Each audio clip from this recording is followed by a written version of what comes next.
Well, Jordan, first of all, let me talk about the new season ahead then. How are you feeling about it now that it's finally here? Yeah, really positive and, really optimistic.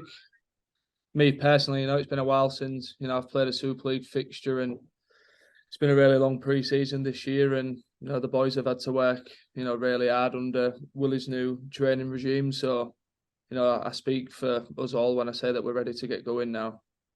I know you've been worked very hard during the off season. You've spoken about this before, but just how fit do you feel as a result of that now?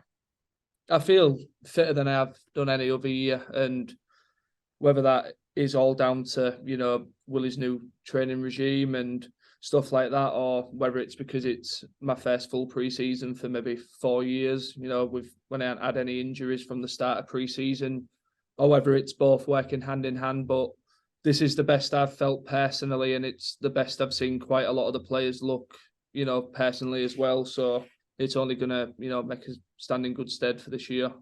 And have you put yourself in this position after the dark place that you were in last season? Is that kind of a consequence of that? You've driven yourself harder to get to where you are now? Yeah, I think it has to be an internal thing.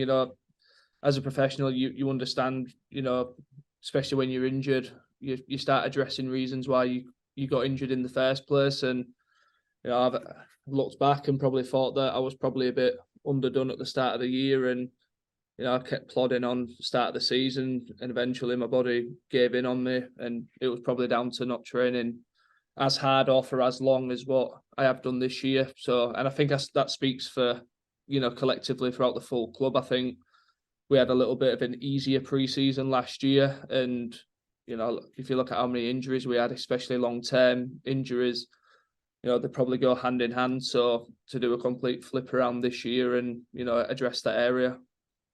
How dark a place was last season for you? Yeah, it was a tough one. Especially the position that I played.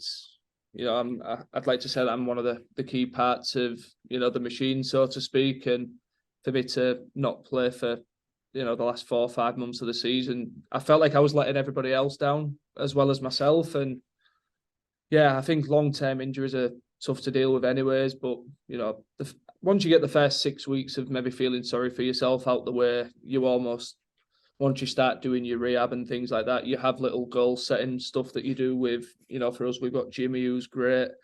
But it'll be like the same for every player. You have little goals that you want to get to, and, it almost makes it, you're driving towards something. But especially that early part, while you're waiting for surgery and while your feet are up after surgery, that's probably the most difficult, point of it all. We all felt for you last season, Jordan. How are you emerging from this a better player and person?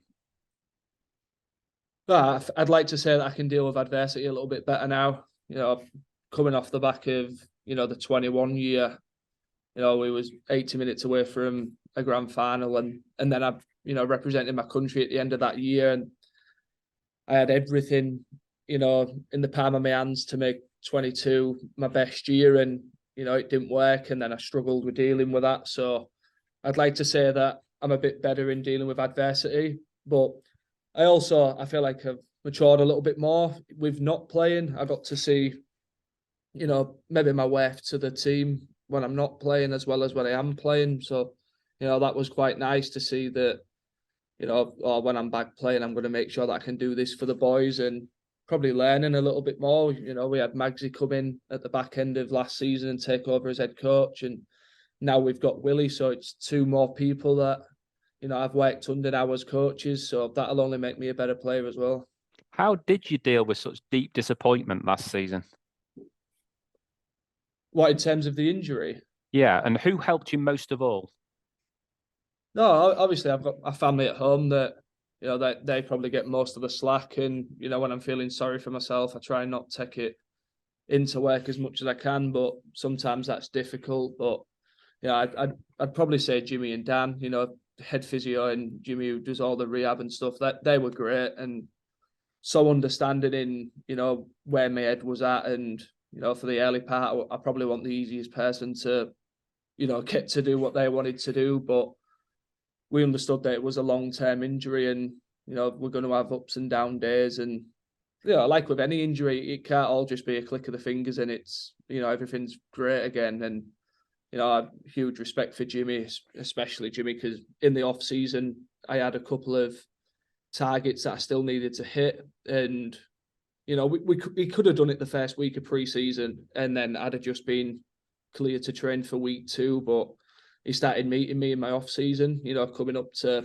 Kingswood to see me and stuff like that, just to do a 20-minute run, you know, just so we could tick it off and move on. And like I say, I'm just better for that one extra week of being able to do pre-season than what I wouldn't have been able to do if he didn't, you know, come out of ours in his own off season as well. You know, we had so many injuries last year. Really been working with 6-7 blokes a day all year round, really. So yeah, I owe him a lot for that.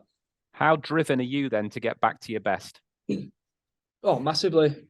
And you know, personally, I'm driven to, you know, get back to the form, you know, what got me representing my country, but do it more consistently. But, you know, I've got that drive to really win something this year. I want to win something as a group, and that makes you want to be better personally as well. I think we've made, you know, like I spoke about the pre-season, the effort we've put in, you know, it'd be a shame to not see us, you know, that end goal at the end of the year. And I think that's what drives you as a player, is to not be the one person to let each other down. So, you know, there's the factors. You know, we've all worked hard now for 3-4 months. It's time just to go out there and, you know, enjoy the bit now, like enjoy playing. We've done the tough stuff. Now the fun starts, really.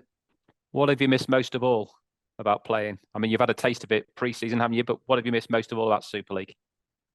Just playing, you know, the fans, that winning feeling at the end of a game, you know, when you've worked hard all week and, you know, everything just clicks.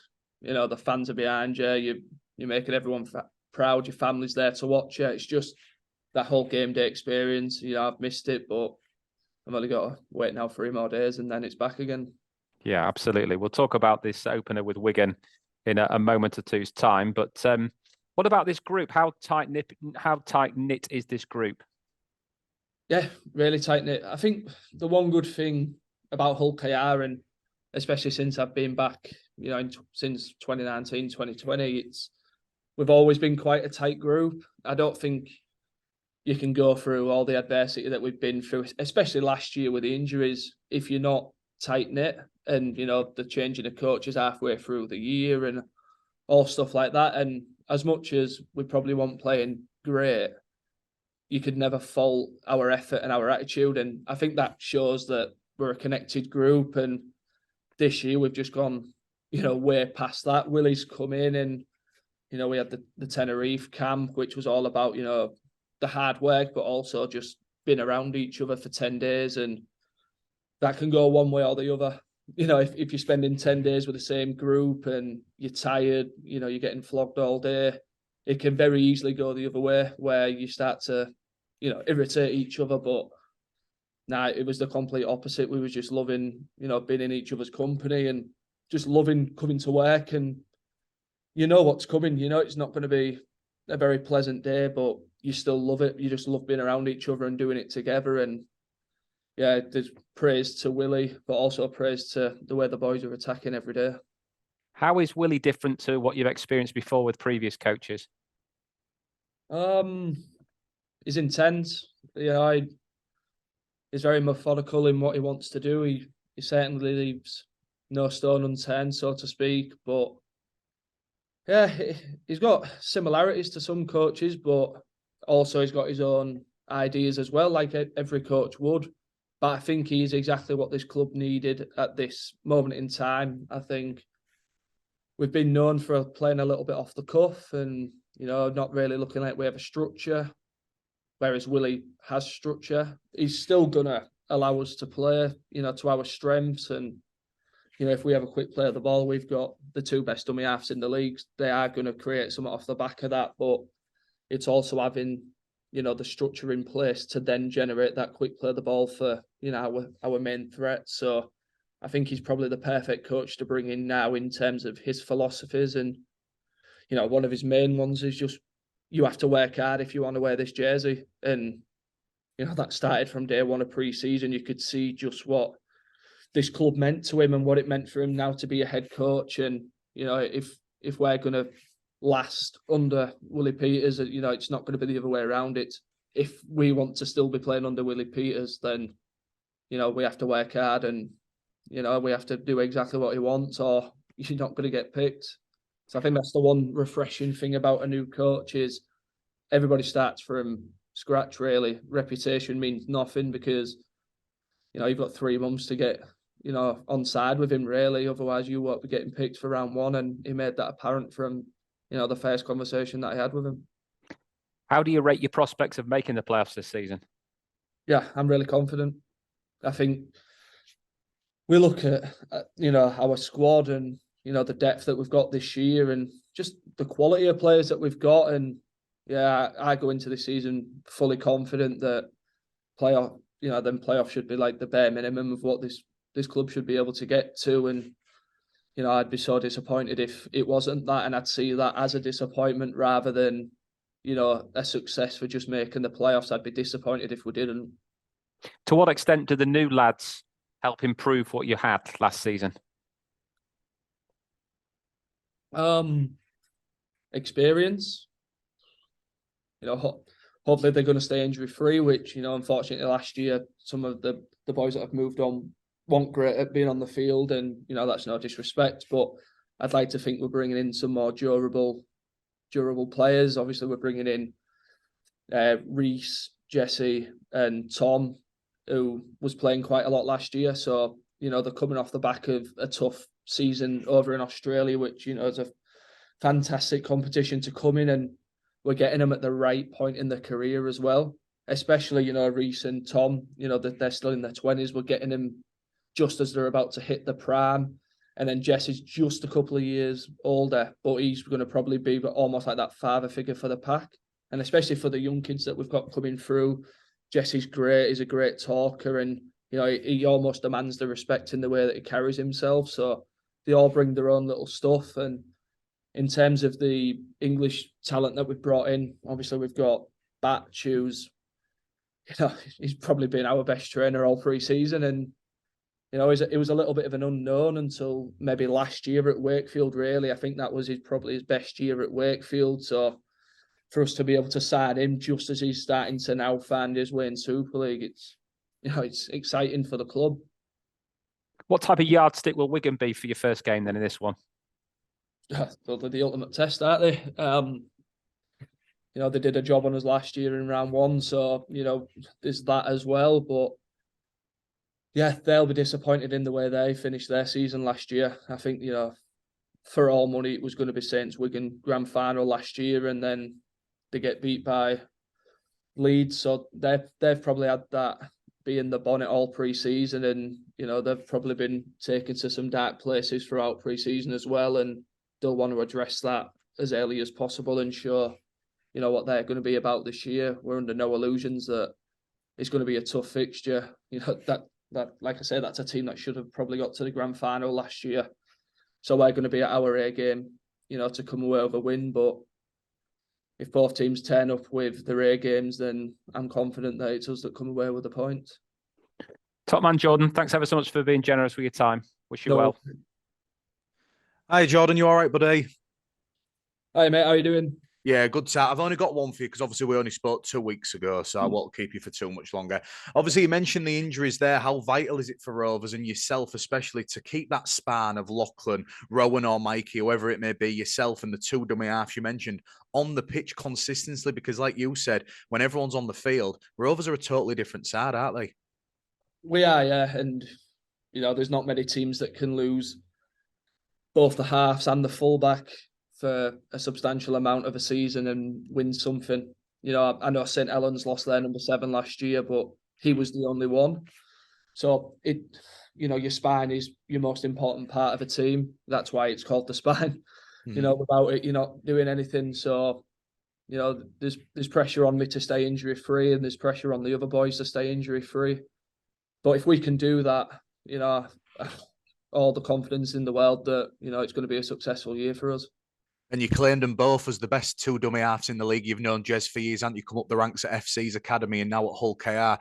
You've emulated, you know, gone up there, earned an England cap. Do you see Jez doing the same? Because there's plenty of tipping him to become that England number 9 in the future.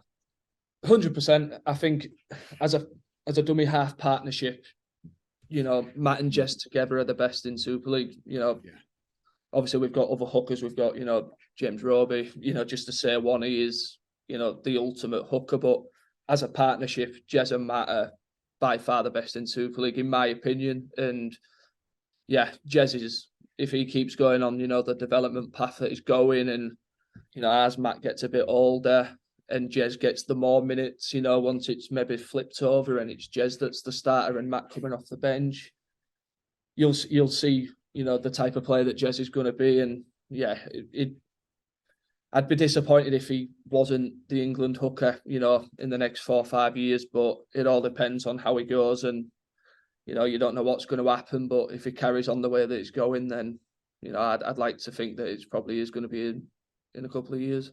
Well, thanks for your time, mate. Best of luck Saturday. No worries. Thank you.